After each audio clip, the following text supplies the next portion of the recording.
Fortaleza Winter Blend is one of the most sought after special edition releases from one of the most sought after and rare brands of tequila on the planet. But first of all, what is the Winter Blend? Is it actually worth its price tag? What makes any of these different? And why should you care?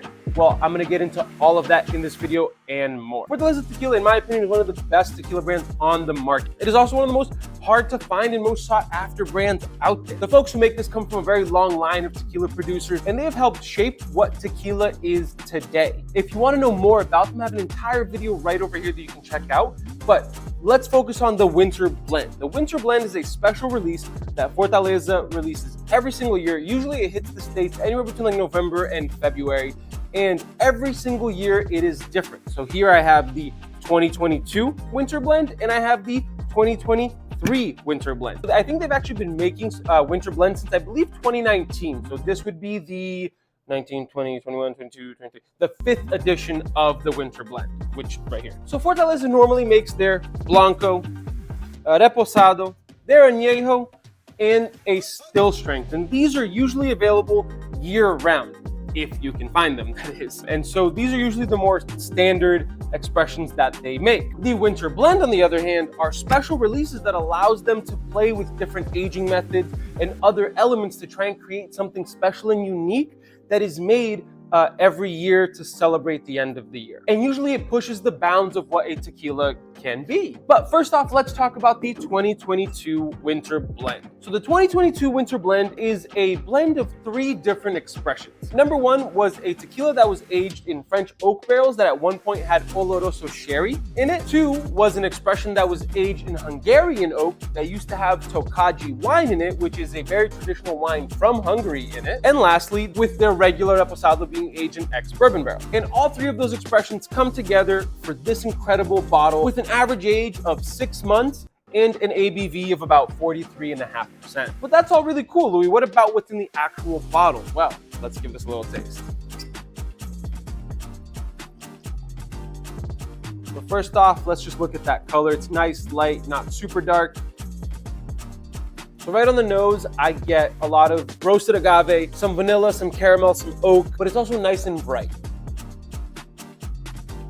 On the palate, you get that unmistakable roasted agave flavor, some good oak, caramel, vanilla, some great spice elements, and you get the savoriness from what I'm assuming is the Oloroso sherry that was in one of those barrels, and it creates a very smooth and enjoyable experience. And the mouthfeel on it is incredible. It's got this almost buttery and citrusy kind of finish to it, and it just makes you want to keep sipping more. It's absolutely incredible. It's one of the best things I've ever tasted. I actually brought a bottle of this to my wedding in Italy, which me and my guests really enjoyed during that week, and it is amazing. One of the best tequilas I've ever tried in my entire life. And what about the 2023 Winter Blend? Well, this one just got released recently and I just got my hands on it last week. For the 2023, they actually incorporated the same 3 barrels that they used for the 2022 edition, but with one key addition that I think made a giant difference. They took a 4th expression of their tequila that was aged in ex-charanda barrels, which is a Mexican rum produced in Michoacan, and it's specifically from this company, Uruapan Charanda, from Miriam Pacheco and their incredible team. For those of you who don't know, Charanda is a Mexican rum that is DO protected, meaning it has its own protection similar to tequila, champagne, bourbon, all of those things. And it is essentially a sugarcane rum that can be made in about 16 municipalities in Mexico. And the regulations and laws surrounding Charanda production are very extensive and very specific, revolving around the type of red clay dirt that is very common in those municipalities, which is where Charanda gets its name from. It is a unique, deep reddish colored soil and dirt that is volcanic and provides a lot of minerality and iron to the sugarcane, which then comes through in the final product. And I promise this will all make sense once we talk about the 2023. Right, let's taste this and talk about it. So it's very funky. It's got that real vegetal, like sugarcane flavor. If you ever had freshly pressed sugarcane juice, you'll kind of understand what I'm talking about. It's this very funky, grassy, and vegetal and earthy flavor that is just hard to describe otherwise. And so for the 2023 Winter Blend, they took the 3 kind of expressions that they used for the 2022 and just added a tequila that was aged in former Charanda barrels, and they blended it into this incredible bottle. And so all 4 of those expressions came together in this one bottle for an average age of about 7 months and about a 44% ABV. So how does this one taste? Well, let's pour it out. and talk about it. So right on the nose, I get a lot of that oak, that caramel, that roasted agave, and some of that minerality as well. But then on the palate, it transforms. It's got a lot of the same notes as the 2022. So you get caramel, oak, that fruitiness, that citrusiness, but you get this incredible kind of funky vegetalness that is, I'm assuming, coming from the ex-Charanda barrels that really takes this and elevates it in a way that I cannot describe and really kind of transforms it into something different. And I think that it's crazy that the addition of just one other barrel really makes that big of a difference. It's still as enjoyable as the 2022, but personally, I enjoy this one a little bit better. And so how do they compare? Which one do I prefer? Well, between the two, I think they're both amazing. They are two of the best tequila bottles I've ever owned in my entire life, and I absolutely love them. But that being said, there's something about the 2023 that really just resonates with me a little bit more. There's two elements to this, and they're both very personal, so please don't take my word as gospel. Obviously, don't take my word as gospel for freaking anything, but these are just my thoughts. I have never been the biggest fan of sherry as a bartender. I know it's kind of weird because bartenders usually love sherry, and so there's more of a sherry flavor in the 2022 than in the 2023. As a Brazilian, the national spirit of Brazil is cachaça, which has a lot of similarities to charanda, and that funky sugarcane flavor is something that I am obsessed with. And so the inclusion of that in the 2023 just takes this one above the 2022, but just slightly. Now we need to get into a conversation of like, are these expressions worth it? I avoided talking about the price of this bottle at the beginning, which is something I usually do when reviewing a tequila, because there is no actual way for me to tell you what the price of this should be. There is the MSRP price, which like a restaurant like myself, we'd be able to buy it at wholesale from a distributor, but that is not what the price of these are going to be if you ever see them out in the wild. If you do a quick Google search for either of these, you will see a big range in pricing. You will see the 2022 for like anywhere between $200 and $500. And then you'll see the Winter Blend 2023 between like $300 and like $800. It's really hard for me to sit here and justify anyone paying that amount of money because first of all, I know that that's not what the company wants. That is other sellers trying to make as much money off of this because of how rare these bottles are.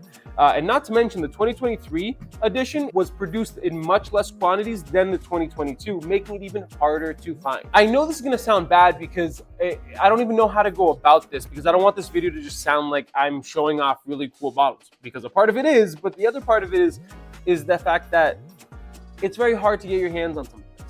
And for those of you who do get your hands on either of these, I'm sure you're going to love them. But I can't sit here and tell you to spend $300 because I think that's crazy. And I know that they just want people to enjoy their product, but they can't control what other distributors and sellers will sell it at. And so it gets into a very precarious situation. But one of the things I talked about earlier, which is about vintages, right? We were talking about the 2022 edition and the 2023 edition and how they've made 5 other editions. And I think that one of the really cool things about this is this concept of a vintage, where in wine, it's very common for you to buy a bottle of wine and for it to say the year that it was produced in. For example, this Malbec says 2020. And so the reason why that's important is that usually with wine, you'll be able to, harvest, ferment, and then produce a wine all within 1 year. And if there's 1 year that has a very bad drought, or there's a year that has a lot of flooding in that area, it'll impact the final flavor of the wine. And while I know that agave takes a lot longer to grow than grapes do, I think this idea of vintages, it really lends itself to terroir and the expression being made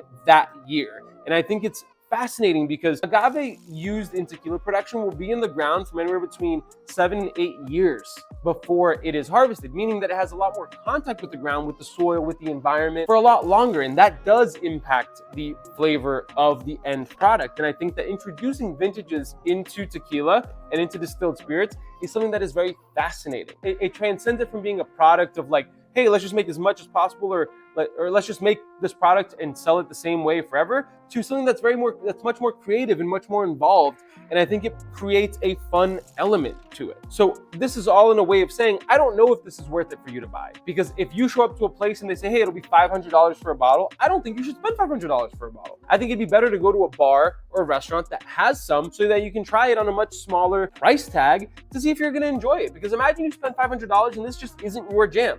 It's my jam. I love it. I think they're both well worth it in terms of what's in the bottle versus its price tag, but it's really tough to say. And so I'm sorry I can't give you a definitive answer of whether or not you should buy this, But from my personal perspective, the overarching ideas are, I think it's amazing what they're doing with this. I love the fact that they're introducing vintages into their product and doing so in a very fun, unique way where every single year it changes. And I think that the things that they are doing with it are really pushing the bounds of tequila production, and I absolutely love it.